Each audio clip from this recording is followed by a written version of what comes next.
Hi, I'm Carl Taylor from visualeducation.com, and in this week's episode, we're going to look at 10 rules to break in photography.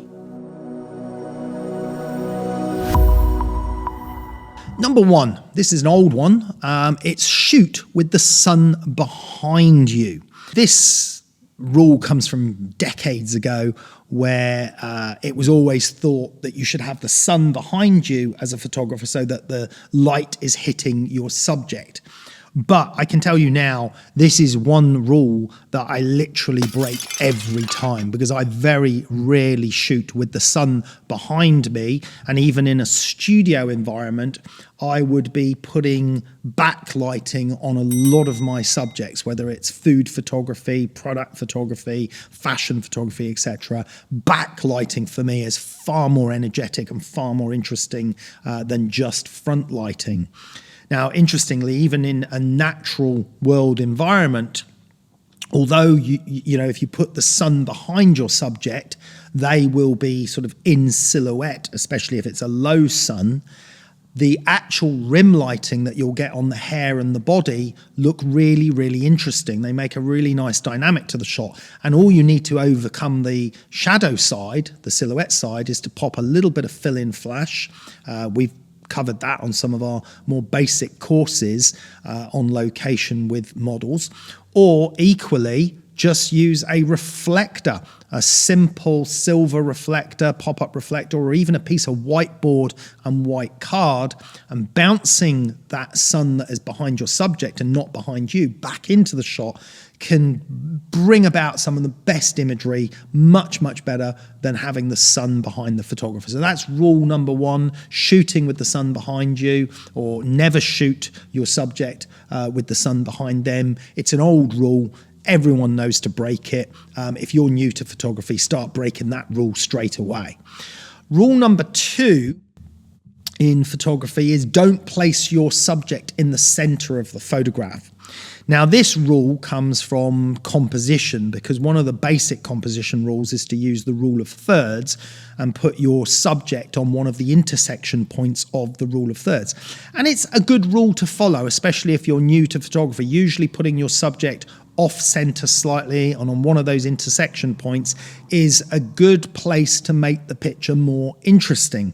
But it doesn't always have to be that way. And actually, if you use the rule of thirds all the time, it can get a little bit boring. Many of my images, I've placed the subject directly in the center for visual effect and visual impact. The most important thing in terms of composition and where you place your subject is not really where the subject is, it's where the viewer is going to look and whether you can lock the viewer in the photograph. The person looking at your picture, do they want to stay looking at the picture, and can you keep their eyes circulating in the image and focused on the image, that they don't want to leave the image? Now, it doesn't matter whether you're using the rule of thirds or placing the subject centrally in the shot to do that. Sometimes symmetry and a centrally placed subject can work really, really well. It's just about how long does the viewer want to look at the picture? Can you keep them locked in the photograph? Because the longer the viewer wants to look at the image, the more successful the image can be deemed to be. Number 3, avoid blur in an image. Now, this one's a little bit sort of 50-50, because do they mean blur or do they mean having something in focus in the image? Yes, it's a good idea to have something in focus in the image, because our eyes like to focus on a particular point in an image, but it doesn't always have to be that way. There are some really arty images that use long shutter speeds and motion effects where the whole scene is blurred. Or there are situations where we're panning a subject with the camera using slow shutter techniques to induce that sense of motion in the still image. And those techniques can actually enhance the photograph. So avoiding blur via camera shake or camera movement or subject movement is not always a good idea. Sometimes you actually want to add some blur and motion in an image to enhance the sense of what's going on in the photograph, to enhance that sense of speed and dynamic in the image. Rule number 4 is make sure you can always see your subject's eyes. Again, it's a little bit like having, something in focus. It's nice to see the subject's eyes, but it's not always super important. I've got this particular beauty image, which is actually a makeup beauty image, and you can't see the subject's eyes at all, because the key focus in this particular image is the eyelashes and the eye makeup. And for me, the image is actually more powerful because you can't see the subject's eyes. So rules are there to be broken if you know what you're doing and why you're doing it, and there's a particular reason to do it. Rule number 5 is make sure your subject is the correct exposure. What is correct exposure? This is an argument that I've had over the years many times to do with metering, light meters and exposure. The correct exposure is whatever you deem it to be for the creative effect that you're trying to go for. I used to love reading National Geographic magazine when I was younger. It inspired me in photography in many, many ways. And so many of the images were deliberately underexposed, where they exposed just for the patch of highlight of sunlight coming into a room and the rest of the room was dark. And it's not how the eye would have perceived the shot if you were in the room, but it's how the photographer perceived the shot should look, and to add atmosphere and a presence to the image that wouldn't have existed if it was the correct exposure. In my own studio work, I deliberately underexpose images and go more for a rim lighting but low exposure in the foreground on the subject's face, for example. These are deliberate, intentional decisions made for creative reasons. If I had popped a light meter in there saying what settings should I set the flash power to or the aperture, etc., it would have given me the readings for the correct exposure. I don't need a machine or a calculator to tell me what exposure should be. I can look at an image and decide visually what I want it to be. So the term correct exposure and making sure everything's a nice exposure level, I think is very misleading.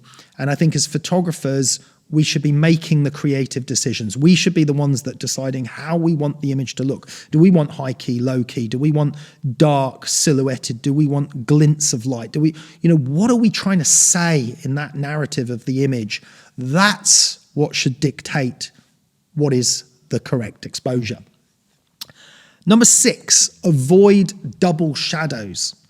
Now, I kind of actually agree with this. It is a rule you can break, of course, but I kind of agree with this one because by and large, light in the natural world comes from one direction, from sunlight, from that particular source of light. And that means that the shadows will flow in one direction. If it's a completely clear sky day, with the sun visible, then you'll have these nice sharply defined shadows that are quite dense.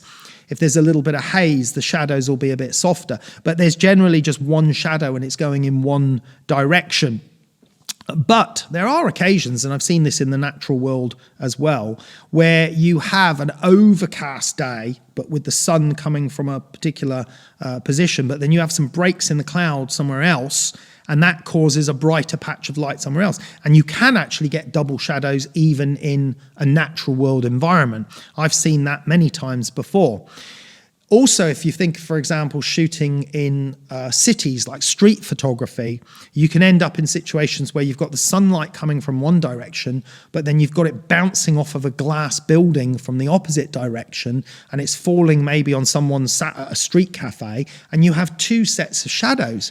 But to me, that actually looks really interesting. It's that unusual element or situation of the light and what was happening there that makes the photograph more interesting.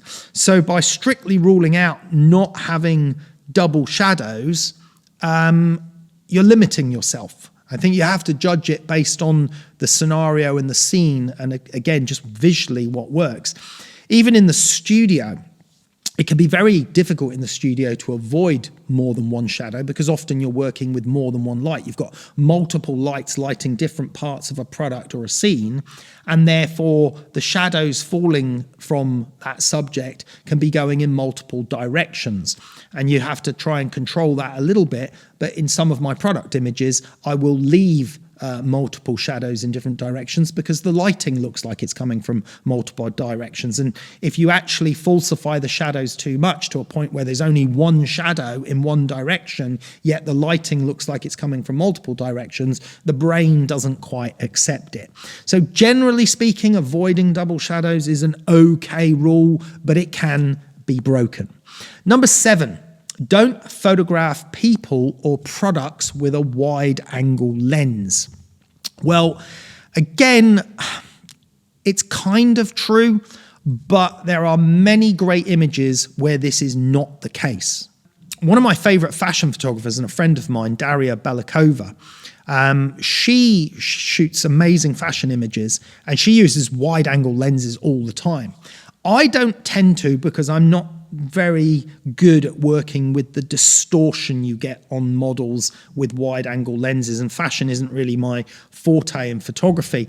But Daria is particularly good at it, and she loves that funky style of, you know, these crazy angles and looking up at the models jumping and kicking and things like that. And she uses wide angle lenses to exaggerate that perspective, and she does it to a really good effect. And even on location, some of her fashion images where she's using wide angle lenses for perspective just are incredible. And I love the way she does that. And that's her particular style. For product photography, it's a little bit less so. You don't tend to use wide angle lenses on product simply because of what I was speaking about, the distortion. When you distort a box or a rigid shape or a cylinder, or often, you know, things that we know to be a particular shape in like cosmetics and products, things like that. If you distort the shape of them, one, the client won't be happy, but two, everyone can look and go, well, hold on, that looks a kind of weird shape. But occasionally you can deliberately use wide angle lenses in product photography to distort things on purpose. In particular, this image of the guitar that I shot here, it's got this exaggerated perspective look because I used a wider angle lens than I would normally use for a product shot. So occasionally using a wide angle lens for product photography can work or can be necessary. And on people shots, certainly in fashion images, wide angle lenses, as Daria's work demonstrates, can be actually very effective. Number 8, avoid shooting people at midday. Now, this rule is quite a good rule in the sense that if you're photographing at midday, it's not a good time because the sun is directly above. This is, of course, if it's a clear day, and the light's coming down, it's making big shadows under the eyes of your subject. It's creating harsh shadows, everything's high contrast, and it just makes everything look a little bit nasty. And often your subject's sort of squinting with the glare as well. But it doesn't mean to say that it isn't possible. I've shot images outdoors at midday, but you've got to just find ways to overcome the harsh midday light. And one of the ways we do that is by using a scrim overhead.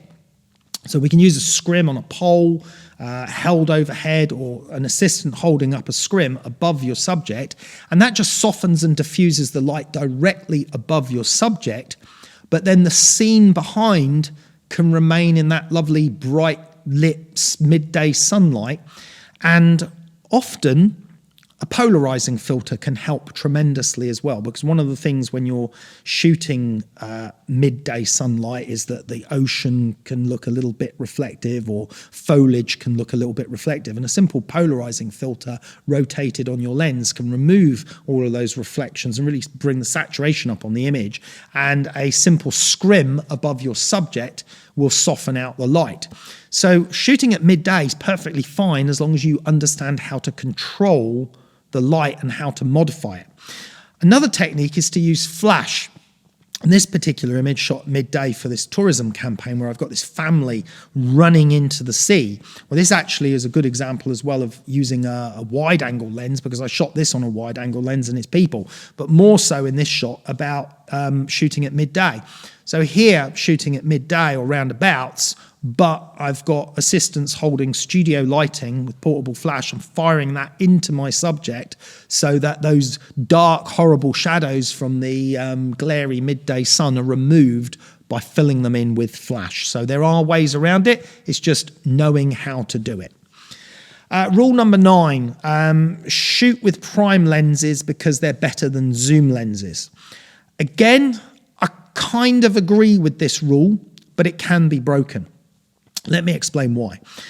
For those of you that are relatively new to photography, prime lenses are lenses of a fixed focal length. So they're, rather than a zoom that might go 16 to 35 or 24 to 70, etc., you just might have a fixed 35mm, a fixed 50mm lens, a fixed 70 or 100, etc. And often a prime lens means less glass than a zoom lens, a larger aperture, and less glass of a higher quality, therefore optically better performance. And this is often the case, but that doesn't mean to say there aren't also some very poor quality prime lenses out there, some cheap ones, and there are some also very high quality, low dispersion, spherical element glass in really top-end zoom lenses. So some zoom lenses can actually be better than some prime lenses. What you need to do is look at the lens information, the apertures, the elements, the optical combination, the type of lens construction design, and in particular the MTF, the modular transfer function graphs, so that you can see the lens performance on that graph to see how good it is. And in many cases, some of the best zoom lenses can actually outperform optically some prime lenses. One of the reasons I do like prime lenses, though, is that it forces you to think a little bit more. If you've got a fixed focal lens, you can't just stand there and be lazy and zoom in and out to frame your shot. You've got to move your body. And the whole process of moving your body kind of helps you come up with ideas and think of things and look for new angles. But there are situations, of course, where zoom lenses are so useful and so versatile that I definitely have a bunch of those in my camera bag as well. So whilst, yes, generally speaking, some prime lenses can be better than zoom lenses, there are also some zoom lenses that can be better than prime lenses. Finally, rule number 10 is don't shoot handheld if you're shooting at less than 1/30th of a second shutter speed. This is kind of like an old rule of thumb that if you got below 1/30th of a second, you're not going to be able to hold the camera steady enough and you're going to end up with some image blur, or your subject is going to move and they're going to have some image blur on them as well. Now, I'm going to come back to this to do with technology shortly, but first of all, let's think about that whole idea of movement from the photographer. As you get more skilled at photography, you can hand hold your camera to much, much lower shutter speeds. I've regularly handheld to 1/6, 1/8, 1/4 of a second even, especially if I'm able to find something to lean against. And then your subject movement in there can actually enhance the photograph. I mean, this example here, this shot I took in Paris on a wide angle lens, you've got the subject walking with the dogs and you've got the pigeon with its head bobbing. And I've captured that motion and movement in there by shooting handheld with a very, very slow shutter speed, much slower than 1/30th of a second. And the whole scene is enhanced by that motion and movement in there. The same with this other Paris scene with the old lady crossing the road. I shot handheld, kept my body very still, good breathing technique, good posture to hold the camera in the right position, but I used a slow enough shutter speed to add a bit of motion blur to the car as it goes over the pedestrian crossing. So there's plenty of situations where it's actually good to shoot less than 1/30th. Now, if we actually move to today's technology, because those shots are quite a bit older, today's technology has moved on. We now have image stabilization built into the sensor. So the sensor can move around to compensate on a gimbal or a gyroscope to compensate for your body movement and correct for it. And this opens up a whole new world of creative possibilities, because it means you can almost shoot pictures in the dark at shutter speeds that you could never have dreamt of working at before. And now, because of this image stabilization, you can do that handheld without fear. However, I would say it's worth getting your technique really good. If you practice shooting with all the gimbal stuff turned off and see how well you can hold your camera, how still and how smoothly, and what sort of shutter speeds you can get down to without the gimbal technology, work on your technique, then when you use the technology with that, you'll be even better because you'll gain more stability in your images, allowing you to shoot at even slower shutter speeds. And that opens up a world of creative opportunities through low light situations, nighttime images, or motion blur, etc., etc. And the other technique that I use a lot, handheld low shutter speed, is to pop a little bit of flash in as well, because then you can benefit from the slow shutter speed, but also a little bit of flash freezing something in the photograph.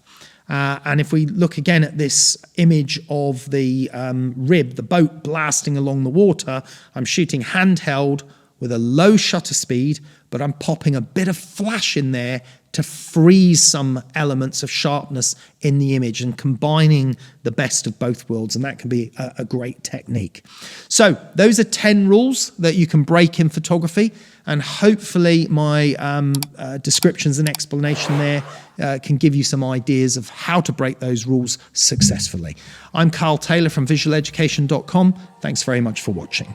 Why don't you check out visualeducation.com? It's the world's leading visual arts education platform. Our students can ask questions and interact so that they can further enhance their knowledge of lighting.